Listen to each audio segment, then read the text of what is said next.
Inggih menika wonten dalemipun Bapak Sigir. Bapak sinten? Bapak Sigir. Bapak Simbah Sigir. kula Oh nggih. nggih, matur sembah nuwun. Amin. Menika Ngaturke ucapan apa, Nduk, untuk temanten berdua? Ngaten. Nggih, kagem pinanganten kekalih menika Mbak sapa jenenge?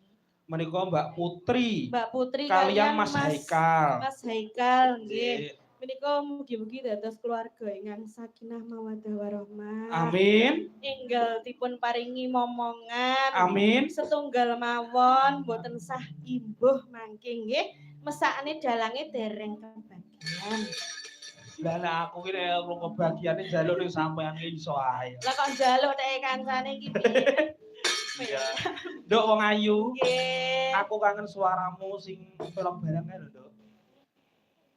Nena nena nena ne. Langgam kacang ijo kae lho, Nduk. Pripun? Dalem? Langsung pun dangdute Riji Ucul ya kena ngono sak langgaman ngono. Menawi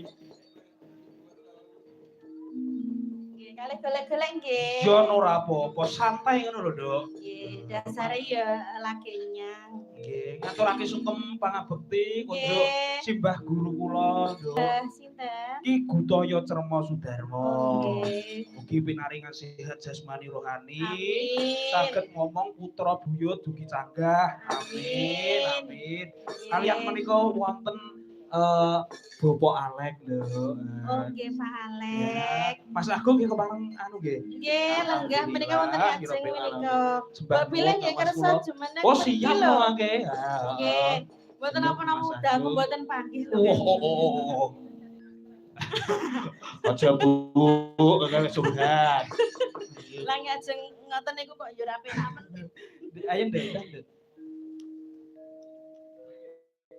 Menawi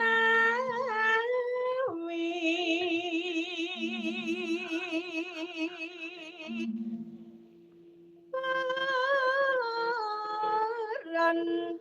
kula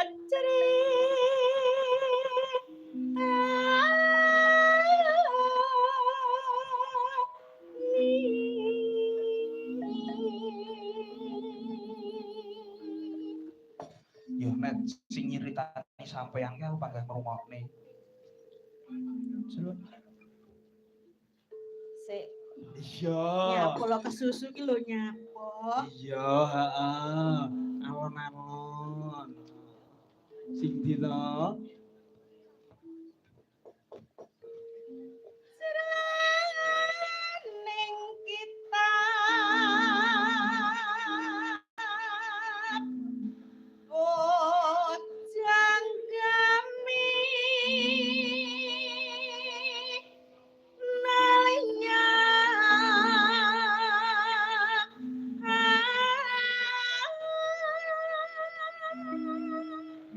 sajroning kitab pujangga minulya ana apa, Nduk? Malela tafsir mangke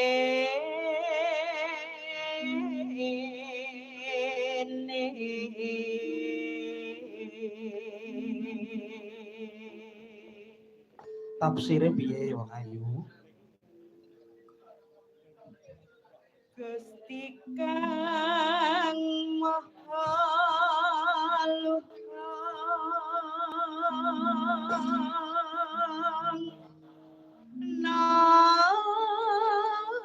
Nur Muhammad kapilih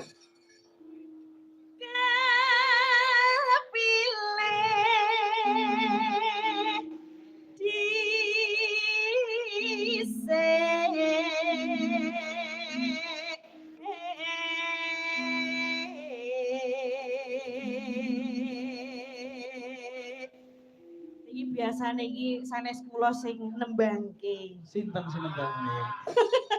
Gak wani aku. Gak wani aku. Atine yo nek rada lali-lali yo pangapunten lho nggih. Wong yo ora ujian kok iki.